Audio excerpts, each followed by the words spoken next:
مولاي صل وسلم دائما أبدا على حبيبك خير الخلق كلهم.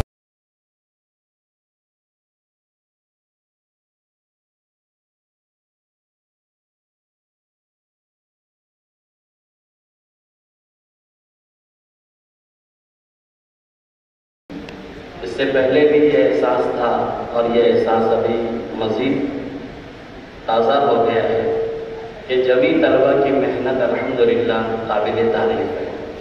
جیسا کہ ابھی حضرت مولانا امتیاز اقبال صاحب نے فرمایا کہ نمبرات دینے میں دشواری ہو رہی تھی، یہ بات بالکل درست ہے.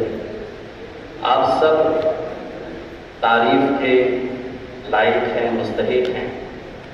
آپ کے اساتذہ کی محنت بھی، ان کی عرض ریزی بھی اس سے سمجھ میں آتی ہے.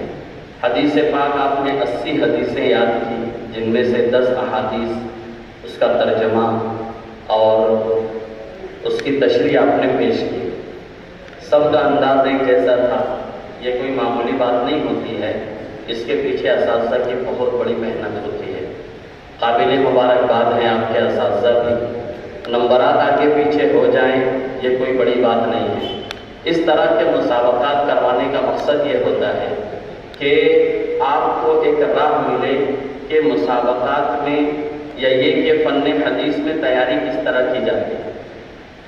ان مسابقات کا مقصد صرف اتنا نہیں ہوتا کہ آپ کچھ احادیث یاد کر لیں، اس میں اول دوم سوم نمبر سے آپ کامیاب ہو جائیں اور بس، بلکہ اس کا مقصد یہ ہوتا ہے کہ فن حدیث، آپ حدیث کی فرا میں جو طلبہ تھے میں اسے کہہ رہا ہوں، یا تفسیر کے طلبہ بھی اس بات کو لے سکتے ہیں کہ آپ اگر کسی فن میں اگر مسابقے میں بطور مصاحب آپ شریک ہیں تو یہ صرف ایک انداز ہوتا ہے کہ اس طریقے سے حدیث پر محنت کی جاتی ہے. آپ کو یہ انداز مل گیا، اب اسے چھوڑنا نہیں ہے، اس میں آپ آگے بڑھیں. فن حدیث میں آپ آگے بڑھیں، فن تفسیر میں آپ آگے بڑھیں.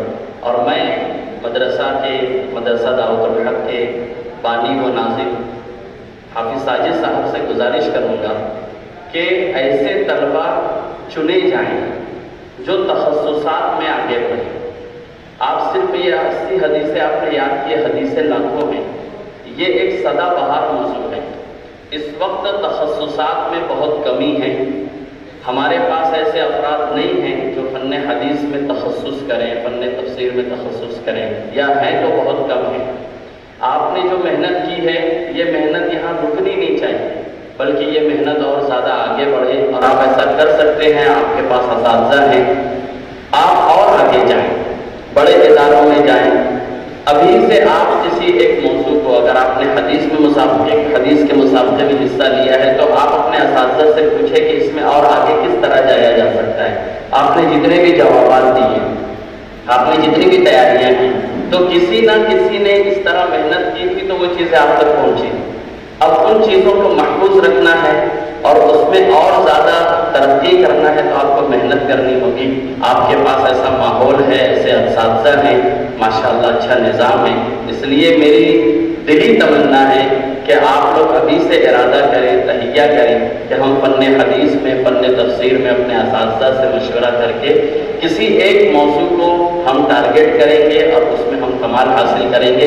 اللہ تبارک و تعالیٰ بے انتہا قبول فرمائے. بہت بہت شکریہ. جزاکم اللہ خیرا. اس کے بعد